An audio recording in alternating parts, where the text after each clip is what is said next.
Hey everyone, it's Failed Shot back at it with another video, and in this one, I'm going to be giving you my updated tier list yet again on the new Void Tower changes. I've got so many requests about this.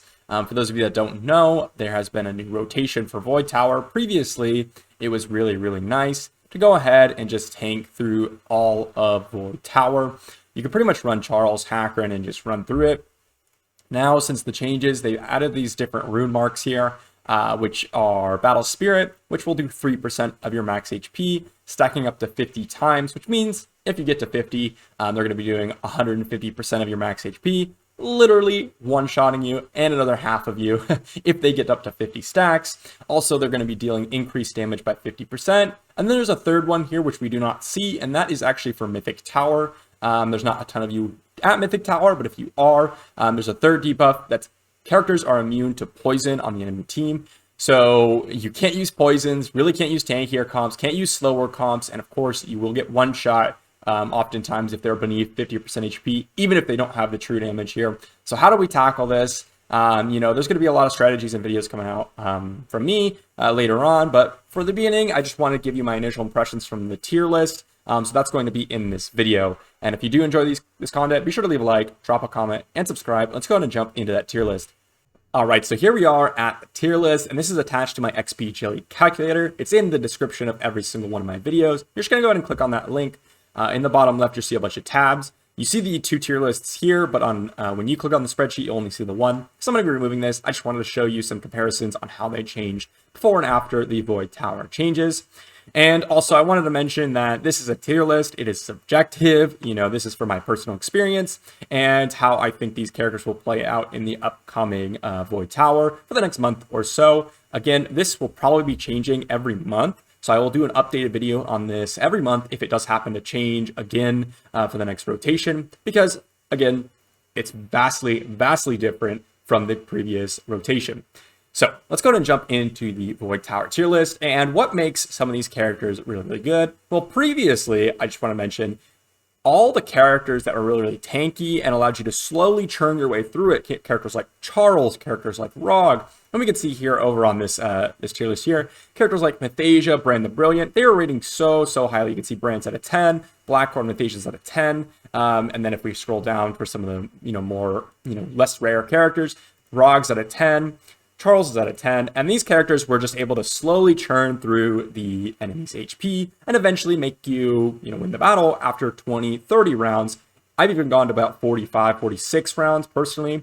Another great character was Desmond that I used often. Pretty much all those characters that I used previously are almost unusable now, and the reason for that is that they're too slow. Now, there's still some use for Blackhorn and Mathasia because you might need a healer if your character's taking too much damage. But generally, the strategy is now, because you need to win for 10 rounds, you really need damage-dealing characters rather than slower, tankier characters. So a lot of these characters have dropped down, and I'm going to go ahead and swap over that to just in a second. But also, some characters have gone up in viability because they previously were just outclassed completely by other characters, and therefore I would encourage you to build some of these other characters because they've gone up. So let's go ahead and jump over to the updated version of this list, and you can see here immediately this top 4 category used to be like all 10s.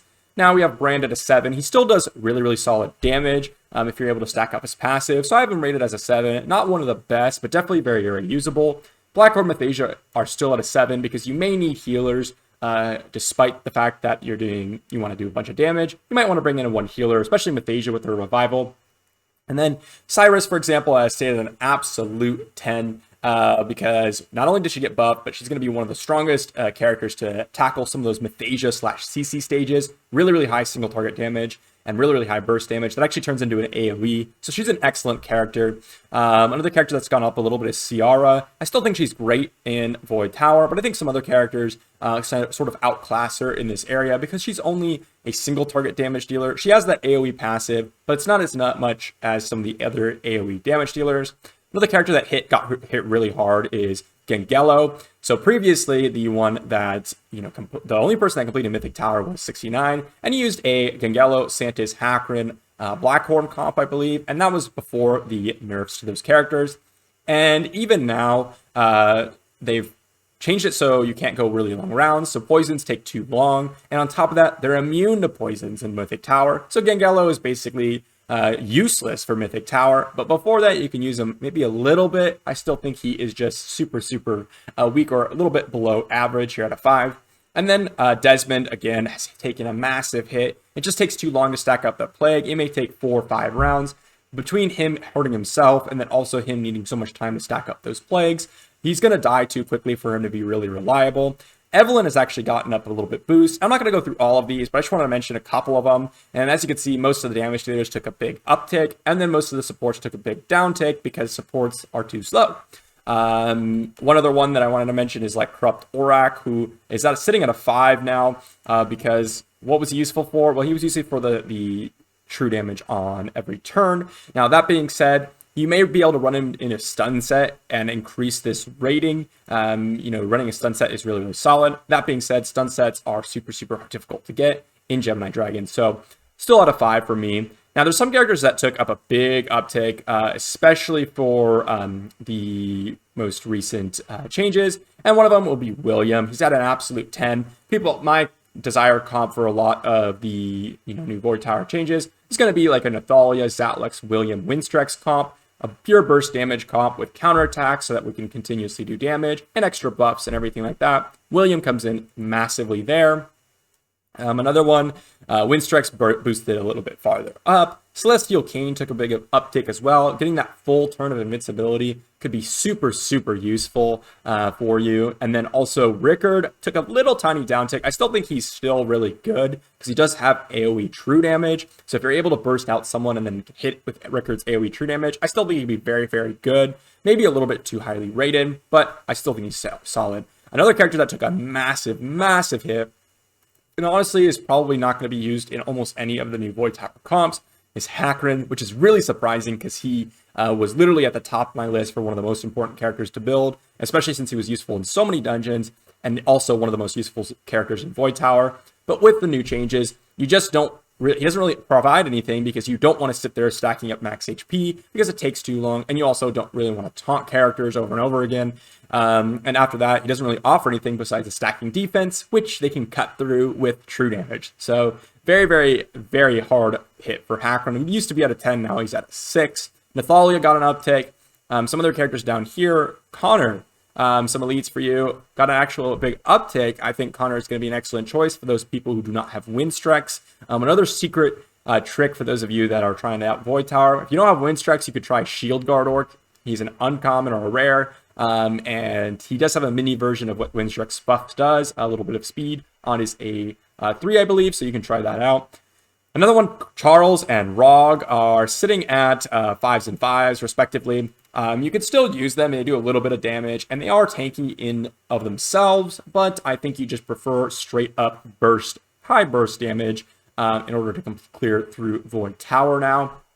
And that's pretty much all the ones I really wanted to mention. Again, really high emphasis on high damage rather than high tankiness now, because you really want to win before that at least turn 10 or round 10. Again, this could be completely different in regards to true damage because they are based on turns, not rounds. So even if you make it to round 10, they're not going to just have 30% stacking max HP true damage, because if you have a character like Goobag on the enemy team, for example, he could go 2, 3, 4 times per round, which means that he's stacking up that true damage 2, 3, 4 times during his turn. So he could have, maybe 50, 60, 90% true damage by round 10. So round 10 doesn't mean 30% true damage. Round 10 could mean all sorts of things depending on what characters you're facing. So again, you really need to win within the first 5 or 6 rounds before it starts to get really complicated. And you just really want high burst damage for that. Any character that's going over that turn limit is just going to be too weak and get one shot. So if you do want to see some videos on the new Void Tower compositions and what I'm going to be running, let me know. I will, try to record my runs through each 10 stage. If you want to see also the 5 stages, so like 5, 10,